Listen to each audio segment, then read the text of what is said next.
ഇന്നലെ നമ്മൾ കേട്ട ഒരു വാർത്തയാണ്.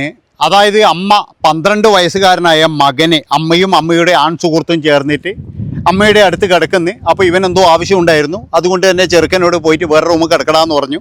ചെറുക്കൻ പറഞ്ഞു കിടക്കത്തില്ല എന്ന് പറഞ്ഞു. അങ്ങനെ അമ്മയും അതുപോലെ ആൺ സുഹൃത്തും ചേർന്നിട്ട് ക്രൂരമായിട്ട് മർദ്ദിച്ച ഒരു കാര്യം നമ്മളെല്ലാവരും വാർത്തയിലൂടെ അറിഞ്ഞതാണ്. അത് കൂടുതൽ അന്വേഷിച്ചപ്പോൾ ഒരു കാര്യം ഞാൻ നിങ്ങളോട് പറയാം. അതായത് ഈ സ്ത്രീ എന്ന് പറഞ്ഞു കഴിഞ്ഞാൽ ഒരു ഗവൺമെൻറ് ഉദ്യോഗസ്ഥയാണ്.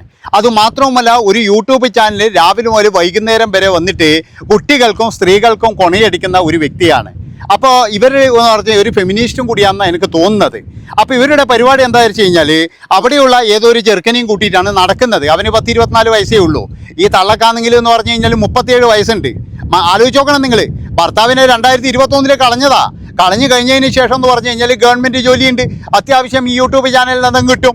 അങ്ങനെ 12 വയസ്സുകാരനായ മകനുമായിട്ട് അവിടെ ഒരു ഫ്ലാറ്റിലാണ് താമസിക്കുന്നത്. ഈ 24 വയസ്സുകാരൻ ഇടയ്ക്കിടയ്ക്ക് അവിടെ എന്ന് പറഞ്ഞു കഴിഞ്ഞാൽ ആരും അറിയാതെ വരും. അതായത് ഒളിഞ്ഞും പാത്തും പതുങ്ങിയിട്ട് ഇങ്ങനെ തലയിലും കൊണ്ടുവിട്ടിട്ട്, കാരണം ഏതായാലും അവൻ കല്യാണം കഴിക്കാനൊന്നും പോകുന്നില്ല. അപ്പോൾ അതിന് വേണ്ടിയിട്ട് വന്നതാണ്. വന്നപ്പോഴാണ് ഈ ചെറുക്കൻ കയറിയിട്ട് ഈ അമ്മയുടെ കൂടെ കിടക്കുന്നത്. അപ്പോൾ പറഞ്ഞു ഇത് എണീച്ച് പോടാന്ന് പറഞ്ഞു. ചെറുക്കൻ പറഞ്ഞു ഞാൻ പോകത്തില്ല എന്ന് പറഞ്ഞു. കാരണം എന്താ അറിയാം, 10-12 വയസ്സായില്ലേ. അപ്പോൾ ചെറുക്കനും ഏകദേശം കാര്യങ്ങൾ വീട് കിട്ടി, ഇവൻ ഇതിന് വേണ്ടിയിട്ട് വരുന്നതാന്ന്. പക്ഷേ ഈ തള്ളയുണ്ടല്ലോ, തള്ളക്കാണെങ്കിൽ നോക്കുമ്പോഴേക്ക് മുട്ടി നിൽക്കുന്നതാണ് എനിക്ക് തോന്നുന്നത്. തള്ള അപ്പോൾ തന്നെ എന്ന് പറഞ്ഞാൽ ചെറുക്കനെ ഭയങ്കരമായിട്ട് മർദ്ദിക്കുന്നു. ഈ പഹയനുണ്ടല്ലോ, ഈ ആൺ സുഹൃത്ത് എന്ന് പറയുന്ന പഹയൻ, ഇവറ്റകൾ രണ്ടും കൂടി ചേർന്നിട്ട് മർദ്ദിച്ച് ചെറുക്കൻ എങ്ങനെയൊക്കെയോ അവിടുന്ന് രക്ഷപ്പെട്ടിട്ട് പിന്നെ ആശുപത്രിയിൽ പോകുന്നു. ചെറുക്കൻ്റെ അച്ഛനെ വിളിക്കുന്നു. അങ്ങനെയാണ് ഇത് പോലീസിലെത്തിയത്. അപ്പം ഞാൻ പറഞ്ഞു വരുന്നത് എന്താണെന്ന് വെച്ച് കഴിഞ്ഞാൽ, രാവിലെ മുതൽ വൈകുന്നേരം വരെ ഇറ്റുങ്ങളെ യൂട്യൂബ് ചാനൽ കണ്ടു കഴിഞ്ഞാൽ ഇല്ലേ, സ്ത്രീകൾക്കും കുഞ്ഞുങ്ങൾക്കും വേണ്ടിയിട്ട് ഇവർ പറയുന്ന കാര്യങ്ങൾ, ഇവർ പറയുന്ന നടപ്പിലാക്കാൻ ഉദ്ദേശിക്കുന്ന കാര്യങ്ങൾ, ഇങ്ങനെയൊക്കെ വന്നിട്ട് 24 മണിക്കൂറും ഈ കൊണയടി മാത്രമാണ് ഈ സ്ത്രീക്കുള്ളത്. എന്തൊരവസ്ഥയാണെന്ന് നിങ്ങളൊന്ന് ആലോചിച്ച് നോക്ക്. എന്നിട്ട് ഈ സ്ത്രീ തന്നെയാണ് ആൺ സുഹൃത്ത് എന്ന് പറയുന്ന ഒരുത്തനെ വീട്ടിൽ വിളിച്ച് കയറ്റിയിട്ട് ക്രൂരമായിട്ട് സ്വന്തം മകനെ മർദ്ദിക്കുകയും ചെയ്തത്. ഈ 37 വയസ്സുള്ള ഈ തള്ളക്ക് വേറെ എന്തിൻ്റെ കേടാ നിങ്ങളൊന്ന് പറ. ഈ കല്യാണം കഴിക്കുന്നതിലോ അല്ലെങ്കിൽ എന്ന് പറഞ്ഞു കഴിഞ്ഞാൽ എന്താ ഡിവോഴ്സ് ആകുന്നതിലൊന്നും നമ്മൾ എതിരല്ല. പക്ഷേ ഈ ലിവിങ് ടുഗദർ, പിന്നെ അതുപോലെ തന്നെ ഈ സുഹൃത്തുക്കളെ വിളിച്ച് വീട്ടിൽ കയറ്റൽ നാണം കെട്ട പരിപാടി തന്നെയാണ്. അത് പറയാതിരിക്കാൻ വയ്യ.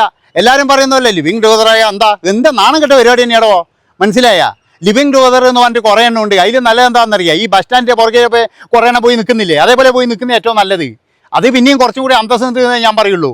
അല്ലാതെ എന്ന് പറഞ്ഞാൽ ഈ ലിവിങ് ടുഗദർ പങ്കാളി ആൺ പങ്കാളി പെൺ പങ്കാളി എന്നൊക്കെ പറഞ്ഞിട്ട് കുറേ പരിഷ്കാരികൾ ഇപ്പോൾ ഇറങ്ങിയിട്ടുണ്ടായിരുന്നു. ഇവന്മാരെയൊക്കെ സ്വഭാവം എന്താ, ഉദ്ദേശം എന്താന്ന്, 2 പേർക്കും ഒന്ന് അങ്ങോട്ടൊക്കെ സൂയിക്കണം. പിന്നെ എന്തായാ കുറേ കഴിഞ്ഞ് കഴിഞ്ഞാൽ ഇങ്ങനെ കണ്ണീരും കയ്യായിട്ട് വരും. ആര് പെണ്ണ് അവൻ എൻ്റെ എല്ലാം കവർന്നെടുത്ത് പോയി. എന്ത് കവർന്നെടുത്ത്? അതായത് അപ്പോഴേക്കെല്ലാം നഷ്ടപ്പെട്ടു എന്ന് ഇവർ പറയുന്നു. ഓൻ പോയിട്ട് വേറെ കല്യാണവും കഴിച്ചിട്ടുണ്ടാകും. അപ്പം ഇങ്ങനെ നാണം കെട്ട രീതിയിൽ ജീവിക്കുന്ന കുറേ എണ്ണം കൊച്ചിയിൽ തമ്പടിച്ചിട്ടുണ്ട്. ഉള്ള കാര്യം എന്താ പറയുന്നത്, ഇവറ്റകൾ എന്ന് പറഞ്ഞാൽ പരമ തന്നെയാണ്, ഉള്ള കാര്യമാണ് പറയുന്നത്. അപ്പോൾ ഇവരുടെയൊക്കെ ഈ പൈസ ഉണ്ടാക്കുന്ന വിധം എന്ന് പറഞ്ഞു കഴിഞ്ഞാൽ ഇതുപോലെയാണ്. ഏതൊക്കെ ഒരു ചാനൽ തുടങ്ങിയിട്ട് 2 പേരും തന്നെ ഒന്നിക്കെ കൊണയടിയായിരിക്കും, ഇല്ലെങ്കിൽ എന്ന് പറഞ്ഞു കഴിഞ്ഞാൽ ഇതുപോലെ എന്താ പറയേണ്ടത്, വേറെ ഏതെങ്കിലും തരത്തിൽ എവിടെയെങ്കിലും പോയിട്ട് കുറച്ച് വീഡിയോ എടുക്കും. ഇല്ലെങ്കിൽ മോഡലിംഗ് എന്ന് പറഞ്ഞിട്ട് ഇപ്പോൾ ഉണ്ടല്ലോ, മോഡലിംഗ് ആണെന്നില്ലായിരുന്നു, ഇല്ലെങ്കിൽ ചുംബന സമരത്തിന് പോകും. ഇതാ പരിപാടിയായിരുന്നു, വേറെ ഒന്നുമല്ല. മനസ്സിലാക്കണം നിങ്ങൾ. അപ്പം ഇങ്ങനെ ഇതൊക്കെ നമ്മൾ അറിഞ്ഞത് എന്ന് പറഞ്ഞു കഴിഞ്ഞാൽ ഇപ്പോൾ പരാതിയുമായിട്ട് പോയത് കൊണ്ട് മാത്രമാണ്. ഇതറിയാതെ കുറേ കേസുണ്ടാവും. അറിയാതെ കുറേ ടീമുകൾ ഇതേപോലെ വന്നിട്ട് ആൺ സുഹൃത്ത് പെൺ സുഹൃത്ത് എന്ന് പറഞ്ഞ് താമസിച്ചിട്ട് ഒരു രേഖയോ കാര്യങ്ങളോ ഒന്നുമില്ല. ഇതുപോലെ ഉള്ള ഒരുപാടെണ്ണം ഇപ്പോഴും കൊച്ചിയിലുണ്ട്. അവറ്റകളെ മുഴുവൻ എന്ന് പറഞ്ഞു കഴിഞ്ഞാൽ വെളിയിൽ കൊണ്ടുവരണം എന്നാണ് ഞാൻ പറയുന്നത്. അതായത് ഈറ്റകളെയൊന്നും ഇനി വെളിയിൽ വിടാൻ പാടില്ല, ജയിലിൽ തന്നെ ഇടുക വേണ്ടത്. അത്രയും ഭയങ്കര ക്രൂരന്മാരാണ്. നാണം കെട്ട രീതിയിലാണ് ഇവറ്റകളുടെ ജീവിതം എന്ന് വെച്ചാൽ എന്നാണ് എനിക്ക് പറയാനുള്ളത്. കുറേ ഉണ്ട് കൊച്ചിയിൽ ഇപ്പോൾ ചവിട്ടിയിട്ട് നടക്കാൻ കഴിയുന്നില്ല ഇവറ്റകളാ. ഈ ആൺ സുഹൃത്ത് പെൺ സുഹൃത്ത് ലിവിങ് ടുഗദർ എന്നൊക്കെ പറഞ്ഞിട്ട് നാണം കെട്ട രീതിയിൽ കൊച്ചിനെ ആക്കി വെച്ചിരിക്കുക. അതുകൊണ്ട് കൊച്ചിക്കാരോട് എനിക്ക് പറയാനില്ല, നാണം ഇല്ലടോ നിങ്ങൾക്കൊന്നും ആയിരുന്നു. ഇവറ്റകളെയൊക്കെ റൂമും കാര്യങ്ങളിലും കൊടുക്കാമായിരുന്നു. അതാ ഞാൻ ആലോചിക്കുന്നതായിരുന്നു. അപ്പോൾ ഇങ്ങനെ കുറേ എണ്ണം ഫ്ലാറ്റായിട്ടും മറ്റേ ഇതായിട്ടും പിന്നെന്ന് പറഞ്ഞു കഴിഞ്ഞാൽ നിങ്ങൾക്ക് വേറെ അറിയാലോ. അതായത് കഞ്ചാവ് മയക്കുമരുന്ന് പെണ്ണുപിടിയിലൊന്നും ഒരു ഇതുമില്ല. ലഹരികൾ ഇഷ്ടംപോലെ ഒഴുകുന്നുണ്ട്. ആ ഒഴുകുന്ന ലഹരികൾ ചിലപ്പോൾ പോലീസ് പോയിട്ട് പിടിക്കും, കുറേ നാളകത്ത് കിടക്കും, പിന്നെയും തിരിച്ചു വരും, പിന്നെയും അതുപോലെ പിടിക്കും, പിന്നെയും അകത്ത് പോകും, പിന്നെയും തിരിച്ചു വരും. ഇതല്ലേ നടക്കുന്നത്. അല്ലാതെ എന്ന് പറഞ്ഞു കഴിഞ്ഞാൽ ഇവറ്റകളാന്ന് പറഞ്ഞു കഴിഞ്ഞാൽ ജയിലിലിട്ട് കഴിഞ്ഞാൽ പിന്നീട് വെളിയിൽ വിടാതിരിക്കുകയാണെങ്കിൽ ഒരുപാട് സംഭവങ്ങൾ ഇങ്ങനെയുള്ള പരിപാടികൾ നിൽക്കും. പക്ഷേ ഇതൊന്നുമല്ല. ഇതെന്ന് പറഞ്ഞാൽ കുറച്ച് കഴിയുമ്പോഴേക്ക് ഇവർ ഓട്ടോമാറ്റിക്കായിട്ട് ഇറങ്ങില്ല. കാരണം ഇവർക്കറിയാം ഇത്ര ശതമാനം കയ്യിൽ വെച്ച് കഴിഞ്ഞാൽ നമുക്ക് കൃത്യമായിട്ട് ഇറങ്ങി വരാമെന്ന്. അതുകൊണ്ടാണ് ഞാൻ പറയുന്നത്. അപ്പോൾ ഇങ്ങനെ നാണം കെട്ട രീതിയിൽ ജീവിക്കുന്ന ഒരുപാട് ടീമുകൾ കൊച്ചിയിലുണ്ട്. അപ്പം അവർ പറയുന്ന മുദ്രാവാക്യം എന്താണെന്ന് വെച്ചാൽ നാണം കെട്ട് പൈസ ഉണ്ടാക്കിയാൽ ആ പൈസ നാണക്കടങ്ങ് തീർത്തു തരുന്നതാണ്. ഒരുപാടെണ്ണം ഉണ്ട് ഇപ്പോൾ ഇറങ്ങിയിട്ടുണ്ടായിരുന്നു. അത് കുറേ എണ്ണം എന്ന് പറഞ്ഞാൽ മതത്തിനെ കുറ്റം പറയും, കുറേ എണ്ണം ഇതേപോലെ എന്നാൽ നല്ല രീതിയിൽ ജീവിക്കുമ്പോഴെന്ന് പറഞ്ഞാൽ അവരെ കുറ്റം പറയും. അതായത് ഇവറ്റകൾക്ക് ഏറ്റവും കണ്ടുകൂടാത്ത ആൾക്കാരെ അറിയാം. നല്ല രീതിയിൽ കുടുംബമൊക്കെ ആയിട്ട് ജീവിക്കുന്നില്ലേ, അവരെയൊന്നും ആരെയും കണ്ടുകൂടാ ഇവർക്ക്. അതാണ് അവർക്കെതിരെ ഭയങ്കരമായിട്ടുള്ള രൂക്ഷമായ വിമർശനമായിരിക്കും. കാരണം ഇവരൊക്കെ ഫെമിനിസ്റ്റ് എന്ന് അറിയപ്പെടുന്നത് ചില സമയത്തൊക്കെ. ചിലത് കേട്ടാ ഫെമിനിസ്റ്റുകൾ എല്ലാവരും മോശമെന്നൊന്നും ഞാൻ പറയുന്നില്ല. പക്ഷേ ഇതിനെ പോലെയുള്ള ഈ ചാനലിൽ ഇരുന്നുകൊണ്ട് ഇതേപോലെ ഇങ്ങനെ വിളമ്പിക്കൊണ്ടിരിക്കുന്ന ഇവരൊക്കെ പിന്നെ എന്താ പറയേണ്ടത്? ഇതൊക്കെ നാണം കെട്ട ടീം തന്നെയാണ് നടന്നത്, മനസ്സിലാക്കണം നിങ്ങൾ. അപ്പം ഇങ്ങനെ ഈ പിന്നെ എന്താ പറയണ്ടേ, ഈ ചെറുക്കനാണെങ്കിൽ കുറേ നാളായിട്ട് ഈ ക്രൂരത അനുഭവിച്ചുകൊണ്ടിരിക്കലാണ്.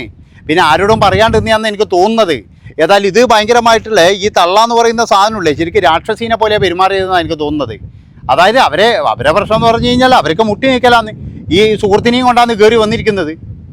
ഇതൊക്കെ വേണമായിരുന്നു. നമ്മൾ ഭക്ഷണം കഴിക്കുന്ന പോലെ തന്നെയാണ് ലൈംഗികത. പക്ഷേ ഇമാതിരി തോന്നിയവാസം, ഇമാതിരി ഈ മൃഗതുല്യരായിട്ട് മാറരുത് എന്ന് എനിക്ക് പറയാനുള്ളൂ. ഇതൊക്കെ എന്ന് പറഞ്ഞാൽ മൃഗങ്ങളെക്കാട്ടിയും കഷ്ടമാണ്. മൃഗങ്ങൾ വരെ എന്ന് പറഞ്ഞാൽ അവനവൻ്റെ കുഞ്ഞുങ്ങളോട് കുറച്ചൊക്കെ ദയ്യും കാര്യങ്ങളും കാണിക്കും. ഇതല്ല, ഇതെന്ന് പറഞ്ഞാൽ ചിലപ്പോൾ ഇതിൻ്റെ ഉള്ളിൽ ലഹരിയായിരിക്കുന്നേ. ഇതൊക്കെ നമ്മൾ വിചാരിക്കുന്നതല്ലേ ഭയങ്കര ഡീസൻ്റായിട്ട്, ഭയങ്കര ഡീസൻ്റാണ്, ഭയങ്കര പ്രവർത്തകയാണ്, ഭയങ്കരമായിട്ട് സംഘടനയിലൊക്കെ ഭയങ്കര ഇതാണ്. ഒരു മാങ്ങാത്തൊലിയല്ല, ചിലപ്പോൾ ഉള്ളിൽ നല്ല ലഹരിയായിരിക്കും. അല്ലാതെ ഈ പിന്നെ എന്താ പറയുക, ഈ നരുന്ന് പോലത്തെ ഈ 24 വയസ്സുള്ള ആ ചെറുക്കനെയും വിളിച്ചു കൊണ്ടുവന്നിട്ട് ഈ 10-38 വയസ്സിൽ ഈ തള്ള ആ തീറുമോ? ആലോചിച്ച് നോക്കണം. ഇതൊക്കെ ഡീസൻ്റാന്ന് പറയാൻ പറ്റുമോ? അപ്പം ഞാൻ പറഞ്ഞു വരുന്നത് എന്താണെന്ന് വെച്ചാൽ, ഇവരെ ആരെങ്കിലും രക്ഷിക്കാൻ നടക്കുന്നുണ്ടെങ്കിൽ അവന്മാരും എന്നേ ഞാൻ പറയുള്ളൂ. കുറേ എണ്ണം ഇറങ്ങിയിട്ടുണ്ടാവും. കാരണം എന്താ വെച്ചാൽ, അയ്യോ പാവാടാ, അത് പാവാടയാടാ, അത് പാവാടയാടാന്ന് പറഞ്ഞിട്ട് കുറേ എണ്ണം ഇപ്പോഴിറങ്ങും. കുറേ മെഴുകിക്കൊണ്ട് ഇറങ്ങിയിട്ടുണ്ട്. ഇപ്പോൾ അവരൊക്കെ എന്തോ അബദ്ധം പറ്റിപ്പോയതാടാ, ഒന്ന് വിടണടാ എന്നൊക്കെ പറഞ്ഞിട്ട്. മനസ്സിലായി? ഇങ്ങനെയുള്ള കുറേ നാണം കെട്ട ടീമുകൾ വേറെയുണ്ട്.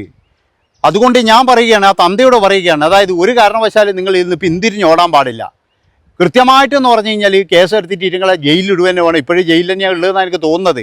കാരണം ഇത് കേസ് വേറെയാണല്ലോ. അതുകൊണ്ട് ഒരിക്കലും അങ്ങനെ പെട്ടെന്ന് അങ്ങനെ ഊരിപ്പോരാൻ കഴിയുമെന്ന് എനിക്ക് തോന്നുന്നില്ല. അപ്പോൾ ഞാൻ പറഞ്ഞു വരുന്നത്, ഇതുപോലെ നാണം കെട്ട രീതിയിൽ ജീവിക്കുന്ന എല്ലാവന്മാർക്കും ഇതൊരു പാടായിരിക്കണമായിരുന്നു. ഭർത്താവിനെ കളയുന്നതോ അല്ലെങ്കിൽ എന്ന് പറഞ്ഞാൽ അയാളെ ഒഴിവാക്കുന്നതോ അതൊന്നും വലിയ തെറ്റോ കാര്യങ്ങളോ ഒന്നുമല്ല. പക്ഷേ ഇമാതിരി നാണം കെട്ട പരിപാടിയിൽ ജീവിക്കുന്നത്, പ്രത്യേകിച്ചും തന്നെ 11 രൂപ എന്തോ ഊള പരിപാടി ചെയ്ത്, അതാണ് എനിക്ക് മനസ്സിലാകാത്തത്. വെറുതെ അല്ല ഇവിടെ എന്താ പറയേണ്ടത്, കൂടുതൽ ഞാൻ പറയുന്നില്ല. പറഞ്ഞു കഴിഞ്ഞാൽ അങ്ങ് കൂടിപ്പോവായിരുന്നു. നിങ്ങൾ ഊഹിച്ചെടുത്തോ, കുറേയെല്ലാം നിങ്ങൾ ഊഹിച്ചെടുത്തോ പറഞ്ഞു. കാരണം ഇന്ന് നമ്മളെ കൊച്ചി എന്ന് പറയുന്നത് ശരിക്കും പറഞ്ഞു കഴിഞ്ഞാൽ എല്ലാവരെയും നാണിപ്പിക്കുന്ന രീതിയിലാണ് ഇങ്ങനെ വളർന്നുകൊണ്ടിരിക്കുന്നതെന്ന് ഞാൻ പറയുള്ളൂ. പെരുമ്പാവൂരിൽ ഇതിനിടക്ക് പോയിട്ടിടോ ബസ്സിൽ കയറാൻ കഴിയുന്നില്ല. അതായത് ബസ്സിൽ കയറുമ്പോഴേക്കുന്ന നമ്മളേതോ ഉത്തരേന്ത്യ ഏതോ ഒരു നഗരത്തിലെത്തിയ പോലെയാണ്. കാരണം ഇങ്ങനെ ഒലിപ്പിച്ചോണ്ടാണ് ചിലമാരെ എന്നലായിട്ട് നിൽക്കുന്നതാണ്. മനസ്സിലായ? അതിൻ്റെ ഇടയ്ക്ക് എന്ന് പറഞ്ഞു കഴിഞ്ഞാൽ ഇത് നമ്മുടെ രാജ്യം തന്നെ അല്ല, നമ്മുടെ നാട് തന്നെയാണെന്ന് നമ്മളിങ്ങനെ മുകളിലോട്ട് നോക്കേണ്ട പരിപാടിയും. എന്താ കാരണം എന്നറിയാം? അതായത് അവിടെയൊക്കെ എന്ന് പറഞ്ഞു കഴിഞ്ഞാൽ വേറൊരു ലോകത്ത് പോയ പോലെ. നിങ്ങൾ സംശയം ഉണ്ടെങ്കിൽ നിങ്ങളൊന്ന് നടന്നു നോക്കുക. ആലുവ പെരുമ്പാവൂർ അങ്ങോട്ടൊക്കെ ഒന്ന് പോയി നോക്ക്. അപ്പോൾ നിങ്ങൾ ഒരു കാര്യം ചെയ്യുക. നന്ദി, നമസ്കാരം. ഇനി ഇഷ്ടപ്പെട്ട് കഴിഞ്ഞാൽ ഇതെല്ലാവരും ഒന്ന് ഹൈപ്പ് ചെയ്യുക. കാരണം കുറേ എണ്ണം അറിയട്ടെ. ഇങ്ങനെയുള്ള നാണം കെട്ട ടീമുകൾ യൂട്യൂബിൽ കിടന്ന് മെഴുകുന്നുണ്ട്. അപ്പോൾ അവറ്റകളെയൊന്നും പോയിട്ട് നിങ്ങൾ സപ്പോർട്ട് ചെയ്യാതിരിക്കുക. Bye bye.